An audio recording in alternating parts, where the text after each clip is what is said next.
Aqui é a professora Josiane Aparecida Maramaldo Levi. Estamos encerrando a disciplina Seminário Temáticos em Educação 3.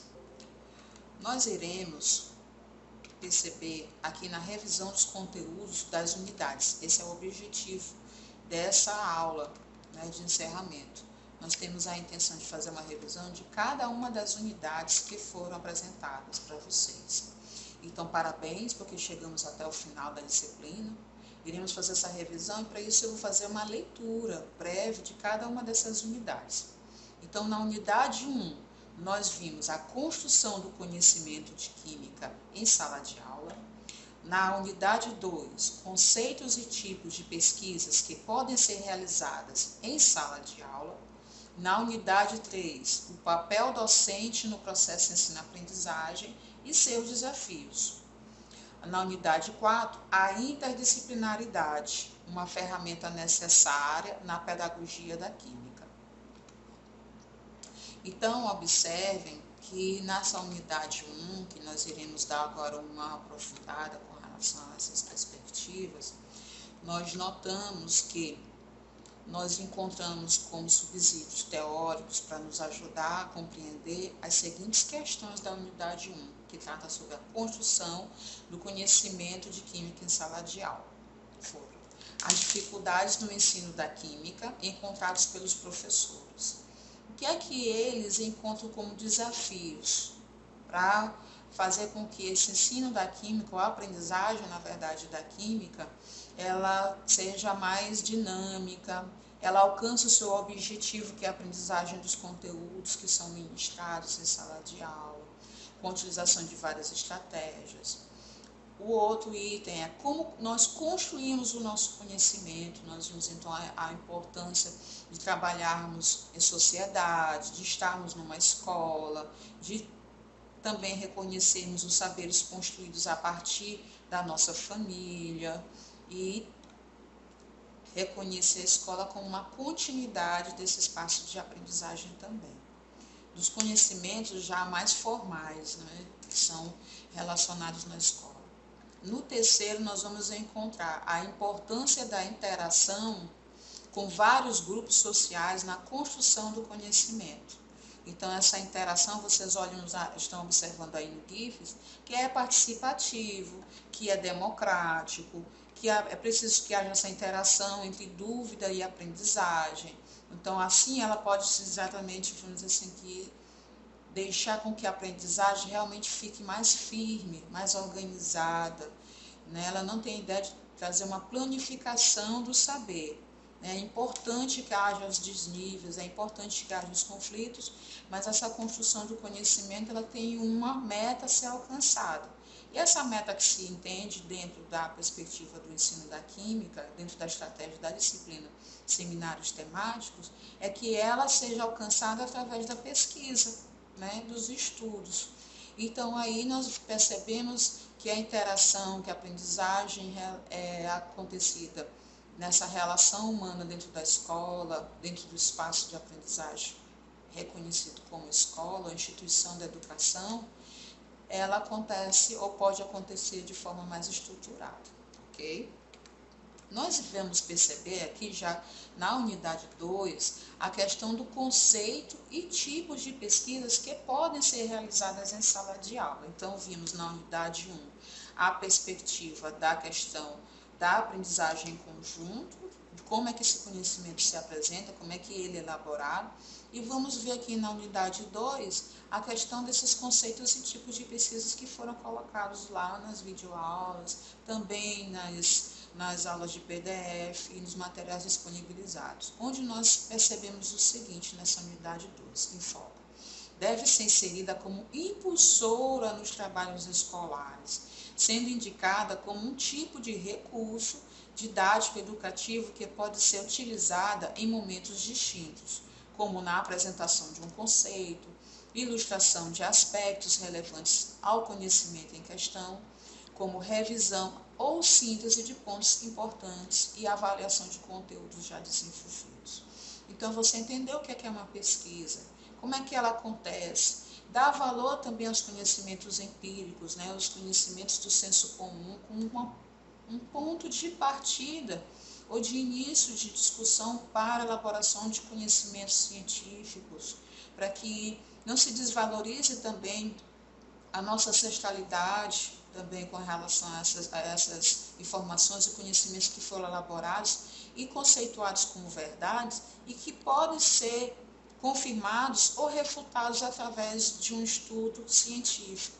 Então, isso é importante para a formação de vocês, para que vocês também sejam professores pesquisadores em sala de aula. Então, um professor pesquisador já é uma característica da docência, e ela não acontece só no espaço universitário, ela deve e pode acontecer também na educação básica, vocês como futuros professores dos alunos dos anos finais do ensino fundamental e também do ensino médio, ok? Nós vamos passar agora exatamente para outra unidade que vai trabalhar com a questão da reflexão sobre o papel docente no processo de ensino-aprendizagem. A questão do papel docente ela é muito importante e ela deve ser refletida a partir da visão desse professor como mediador, um facilitador desse saber. Ele não é o detentor da verdade, ele é um sujeito participante da escola que busca trazer um domínio de conteúdo, mas não para fazer uma castração do saber de ninguém, muito menos tentar concentrar todo o saber em suas mãos. A ideia do papel do docente é que eles venham a ser esse facilitador da aprendizagem de conteúdos que parecem ser complexos, difíceis de compreender, utilizando de estratégias pedagógicas que venham favorecer a aprendizagem, numa relação saudável de troca, mas com reconhecimento do papel do professor, né, que está aliado às competências de também dominar um conteúdo, de saber pesquisar, de ter conhecimentos exatamente prévios sobre aqueles saberes e reconhecer também que o aluno tem suas competências também já organizadas das outras experiências escolares, ou experiências familiares, ou de outros grupos sociais que vão ajudá-lo na compreensão dos saberes formais que a escola oferece ou tem a intenção de oferecer para a sua formação para o trabalho, certo? Então, na unidade 3, observemos o seguinte: nós tratamos do papel docente no processo de ensino-aprendizagem e seus desafios, que estão organizados a partir de duas perspectivas que a gente conseguiu aqui sintetizar. Que são? Que é mostrar que o professor, a partir de uma perspectiva globalizada, de um saber, de noções básicas também, tem como tarefa possibilitar que os alunos trabalhem os conhecimentos científicos e tecnológicos, desenvolvendo habilidades para operá-los, revê-los e reconstruí-los com sabedoria. E essa sabedoria é a sabedoria científica, é aquela sabedoria que busca exatamente reunir esses conhecimentos e essas informações de modo que faça com que desperte ou desenvolva autonomia. Porque a ideia do professor é que esse professor ele comece a desenvolver uma autonomia também científica, conheça as metodologias que estão disponíveis e utilize com essa sabedoria para que os seus alunos também tenham compreensões científicas sobre as aulas que são ministradas em sala de aula. Que não seja mais uma aula de química. E para que não seja mais uma aula de química, esse professor precisa ser um sujeito também ativo desse saber, mas não centralizador, porque ele vai conceder também aos alunos a participação, né, fazendo uma releitura daquilo até que eles já estudaram, daquilo que eles já pesquisaram, podendo reconstruir aquilo que eles tinham como verdade e fazer uma desconstrução saudável para que ele ganhe uma robustez mais científica, pedagógica e entenda que os mecanismos de aprendizagem disponíveis para nós, dentro do espaço escolar, é colocada como dispositivo para ganhar essa independência ou a capacidade de discernir, saber reconhecer exatamente os materiais que são colocados, enquanto professor também, quais são os melhores recursos didáticos, quais são os melhores livros, melhores caminhos pedagógicos para alcançar aquela meta que é a aprendizagem do aluno, só que utilizando da pesquisa, se utilizando exatamente das dúvidas que o aluno traz, ou então trazendo casos que venham disponibilizar essas dúvidas para que ali seja exatamente um gancho, né, uma porta de entrada para novos aprendizados. No segundo, nós vamos também, então, analisar ou confrontar, contextualizando, que os desafios que o professor atualmente enfrenta e as questões de aprendizagem, visando perceber que não podemos permitir que o aluno esteja numa posição passiva frente à sua aprendizagem, ou seja, trazemos para o aluno uma condição ativa do seu saber. Então, ele não é aquele aluno que fica somente esperando os comandos que o professor vai estabelecer. Faça isso ou faça aquilo. Ele, com a medida que você vai incentivando o aluno a pesquisar, a ir a uma biblioteca, ou virtual, ou em espaço físico, ou a ler um artigo, ou a fazer experimentos em laboratório, e dá para ele condições, ferramentas possíveis de realização dessa compreensão desse saber, você então vai fazer com que ele se torne ativo, transformá-lo exatamente em parceiro da aprendizagem. Então, essa nova proposta, que na verdade não é nova, nessa construção de fazer com que o professor seja o facilitador, já ela é bem antiga. Então, nessa unidade 3, nós temos como foco fazer com que haja uma dinâmica nesse processo de ensino-aprendizagem, com a participação mais ativa do aluno. Vamos agora aqui para a unidade 4. Nessa unidade 4, nós temos aqui, vamos dizer, a cereja do nosso bolo para essa unidade, para a nossa disciplina, que é fazer uma reflexão pedagógica à luz da pesquisa, mas com características bem interessantes, que é, no caso, a característica da interdisciplinaridade, como uma ferramenta necessária para a pedagogia da química. Então, vejamos que na pedagogia da química que nós estamos propondo, a interdisciplinaridade é uma ferramenta extremamente importante para a nossa discussão. Então, a gente não consegue perceber ou conceber uma proposta educativa visando a aprendizagem do aluno, né, numa relação de troca professor e aluno nas suas experiências, sem a participação da interdisciplinaridade. Então, nós colocamos alguns eixos de discussões para a gente revisar. Nós, então, vimos que na unidade 4 nós tratamos uma educação que abraça a interdisciplinaridade, navegando entre dois polos, a imobilidade total e o caos. Por que essa questão da imobilidade total e do caos? Porque a interdisciplinaridade, como proposta, como ferramenta da pedagogia da química, ela inicialmente apresentada pela professora Fazenda, ela ocorre no fenômeno de confusão, de dúvida, num momento caótico, em que o sujeito se questiona sobre aquilo que ele estabeleceu como verdade, que ele acreditou que funcionava daquela forma, onde ele questiona a própria ciência da química com a intenção de aprender mais, com a intenção exatamente de recorrer a novas abordagens de conhecimento, mas fazendo link com vários outros conceitos. Então, por você imaginar a interdisciplinaridade, você imagina então a química de forma a ser vista relacionada com outros conceitos que estão na física, que estão na ciência da matemática, que estão na ciência da biologia, e então percebe que quando você vai estudar, por exemplo, no campo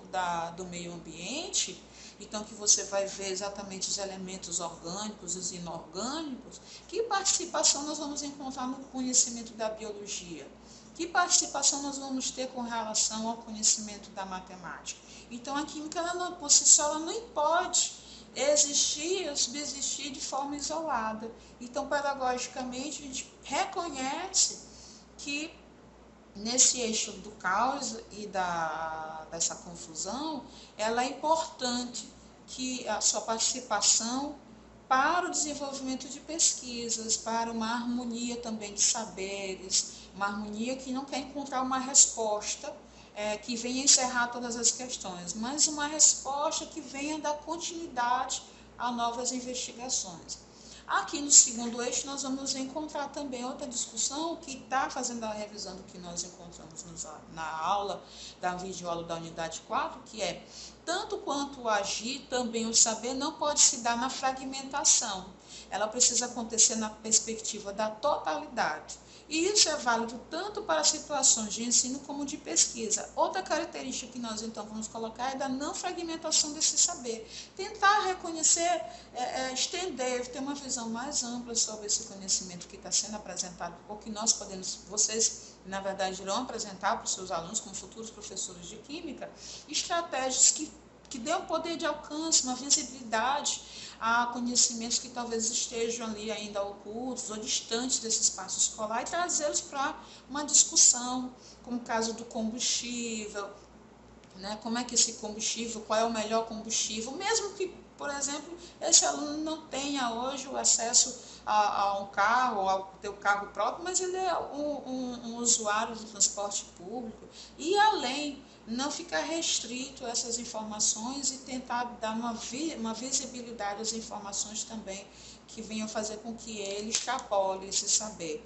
certo? Não limitando.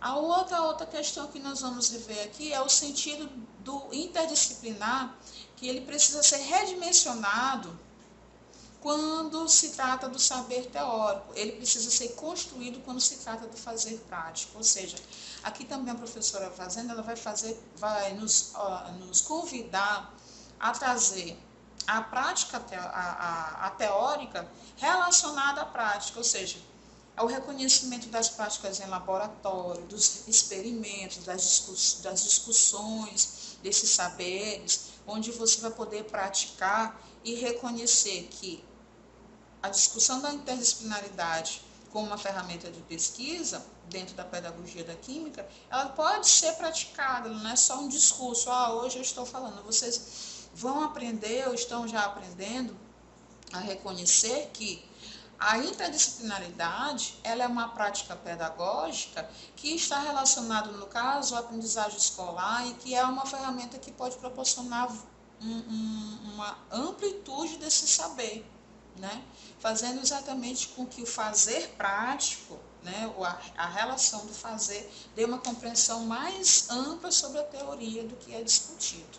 Então, isso vai estar presente onde, gente? Nos planos de aula de vocês, nas estratégias que vocês utilizarem, nas metodologias de aprendizagem. Isso a gente reconhece que vocês estão avançando dentro dessa relação, ok? E aqui, nós colocamos aqui a questão da avaliação dessa aprendizagem. Com base na revisão da disciplina, vamos exercitar um pouco o conhecimento aprendido, né? Como é que a gente vai fazer isso? Antes de eu passar para o próximo slide, a gente vai primeiro refletir a unidade 1, 2, 3 e 4 do que a gente fez, visando a estrutura que tem a disciplina. O eixo dessa disciplina é a pesquisa, relacionada à interdisciplinaridade, a pesquisa com relação com porta para o acesso ao conhecimento, a pesquisa com relação à prática em laboratório, o desafio de um professor pesquisador, essa é a nossa estrutura. Então, a gente elaborou aqui uma perguntinha, que está até engraçado nesses GIFs que estão, nesse GIF que está apresentado para vocês. É de causar mais uma duvidazinha para a gente entender. Os alunos da licenciatura, quando arguidos sobre o conceito da pesquisa envolvendo a aprendizagem do conteúdo, através de metodologias que permitam a prática do conteúdo, falam sobre a dificuldade de ensinar. Agora que você está no final dessa disciplina, o que você acha sobre essa questão? O que é que você entende sobre a perspectiva da pesquisa envolvendo a aprendizagem, de importância dentro da formação de vocês? Não precisa ainda responder, tentem responder isso depois, elaborando essas informações que foram distribuídas nas unidades, como lembrança, mas só para deixar aqui uma pontinha mais de pergunta. Eu, quanto professor, sei de todas as coisas, eu, quanto professor, encerro o meu saber, porque eu consegui terminar minha graduação, eu, enquanto professor, mesmo que eu vá até os outros cursos de pós-graduação, encerro esse meu saber. fica aí então mais uma das nossas questões com relação à continuidade do nosso processo de aprendizagem, aluno ou professor. E aí a gente trouxe uma mensagem do Paulo Freire, onde ele faz uma reflexão interessante para nós, né, como encerramento, que mudar é difícil, mas é possível, né? Depende muito do nosso movimento de ter acesso também a essas informações, de buscar essa acessibilidade, de acessar vídeos que realmente venham fomentar mais nosso interesse em fazer pesquisas, bibliografias que venham nos instruir e nos tornar melhores docentes. Aqui então a gente encerra e agradeço a oportunidade de ter sido professora de vocês e tchau, tchau.